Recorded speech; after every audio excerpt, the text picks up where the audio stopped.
Yung sir, pamalengke ko po bukas. Mamalengke po kami. Dito sa condo namin, dito kami tumira ni Happy David for 5 years.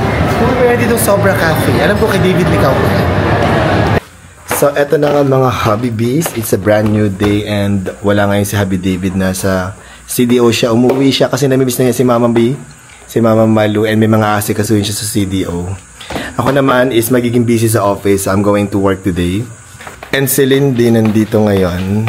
Papasok ka na sa office? Pasok na po, sir. Okay, ingat kayo ha. Sige po. Kasama niyo si EG Boy? Kasama po, sir. Ano si EG Boy? Nasa kwarto niya po. Nasa kwarto niya? Ate Rose, papasok ako sa office today ha. Opo, sir. Ikaw muna bahala dito. Sila Tia Julie at si Wabe, dadating ngayon yung mga yun. Okay po. Hindi ko alam kung anong oras. Sige po, sir. EG Boy, ang kapatid ko, bagong member ng Hobby Bee Fam. Mag-work na kayo? Oo. Sama ka sa kanila. Super. Galingan mo dun ha, pag work. Hindi sumbong mo sa akin pag tatamad-tamad yung kapatid ko ha. Super. Charis. May CCTV dun, makikita ka namin kung baka nagsiya-cellphone ka lang dun ha. Ingat kayo, bye-bye. Magbaon na kayo? Nagbaon kayo? Kulang po. Sila po. Hindi sila nagbaon, no? Hayaan mo na sila. Nagda-diet sila, Lindy. Okay, ingat kayo, bye. So, eto na nga mga Hobby Bees. Papasok ako ng office today. Wala si Happy David na sa CDO. Ako marami akong gagawin sa work. Tama-tama ang pagpunta ni Happy David sa CDO kasi ang dami ko rin gagawin sa opisina ngayon. And Ate Rose, bahala ka na sa bahay. Opo, sir. Ingat po kayo. Bye-bye. Bye po. Nagtabaho muna tayo ng marami today. And ang outfit ko ngayon, hindi pala pang office masyado. Very casual kasi mamaya after work, meron akong pupuntahan. Dadaanan ako ni na Rolly at Tet kasi may pupuntahan kami mamayang gabi. Kaya dapat ang outfit ko diretso na. Ate Rose, sa kondo ako matutulog ngayon ha kasi mayroon akong work sa office ulit tomorrow. Okay po, sir. Sige, aris na ako. Ingat ka dito sa bahay ha. Yung sir, pamalengke ko po bukas. Mamalengke po kami. Mamalengke ba kayo? O nga pala no? Tika ko. Wala na po tayong stocks. Nakuha na kayong kakainin. O sige. Kuha muna ako ng tawag dito pera. Pampalengke nyo. Opo, sir. Ate Rose, nag-iwan na ako ng pera sa office ko. Doon mo kukunin yung pamalengke nyo. Bahala na kayo ni isama mo si EG Boy ha. Opo, sir. Tsaka si Raynon bukas ng umaga. And then, bahala na kayo kung anong gusto nyo kakainin. Okay po. Pag meron ako naisip na papabili, chat ko na lang sa'yo. Ha? Tsaka si Ate Julie, sir. Ay, si Tia Julie pala sama mo. Datating na pala si Tia Julie, babalik na siya. Okay po. Tsaka si Wabe. Sige po, sir. Bahala na kayo kung anong gusto nyo bilhin ha. Opo. Thank you po. Bye po. So, eto na nga mga hobbies. Andito na ako sa condo namin. Kakatapos ko lang mag-work. And hinihintay ko lang na sunduin ako ni Rolly tsaka ni Ted. Meron daw kami pupuntahan for dinner.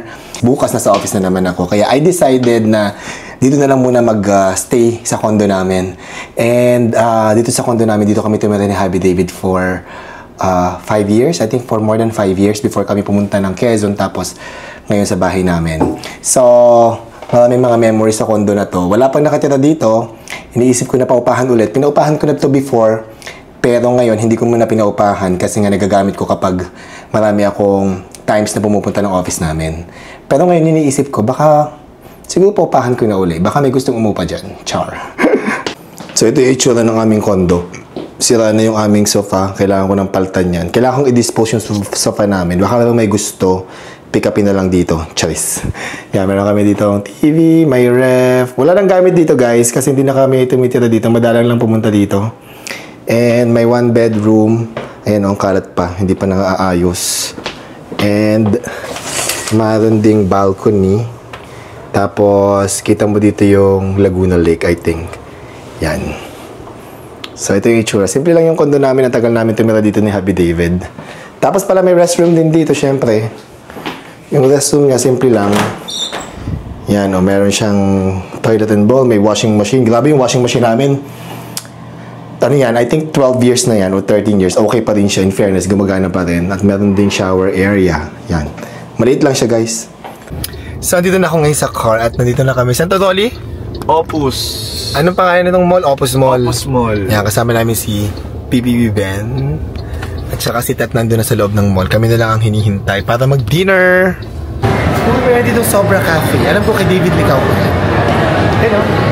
Yes. Let's try it. Let's go dito tayo kumain. So, i-try na natin. Ito yung menu ng Sobra Cafe by David Licauco. Yan. Tet, anong order mo? House sisig. Ikaw, Ben, meron ka ng order? Andyan, ikaw, anong order mo? Tapa. Ako, salad lang ako. Prawn, thermidor, salad. Sinong hinahanap mo, Tet? Kaya ate? Order ng isang David Licauco. Asa to si David Licauco, ate? Nandito siya kahapon eh. Sayang naman. Naku, Nasa Tet. menu. Wrong timing ka talaga, Tet eh. Lagi na lang Sana wrong nakapag ano ka, nakita mo si Tama. David. Ay nako, okay lang. I-cancel mo na si David Licauco. Cancel na yung order. Cancel na lahat ng order, Becca. Nandito na lang si David. Pag nandito Kasi wala siya. Charis lang. Okay, thank you, ate. Tingnan mo nga yung chicken. Ano yan? Chicken tapa ba? Hindi. Ano to? Tapa. Tapa sobra. Beef tapa. Tapa sobra. Dito sa Sobra Cafe. Dapat sobrang sarap.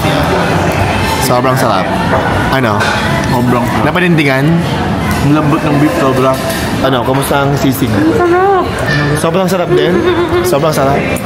Walang M yan, ha? Wala pang sausawan ko ah. Gusto ko ng ng toyo calamansi sa sisig. Pero dito parang Oh, so, napanindigan ang Sobra Cafe. Yeah. Sobra Cafe. Sobrang sarap. Sobrang sarap. So, ako naman, titikman ko to. So, tikman natin tong prawn, thermidor, salad. Tataka mo. Let's try. Kasi yung salad niya, merong suha, merong mango. Sarap. Teka lang, ha?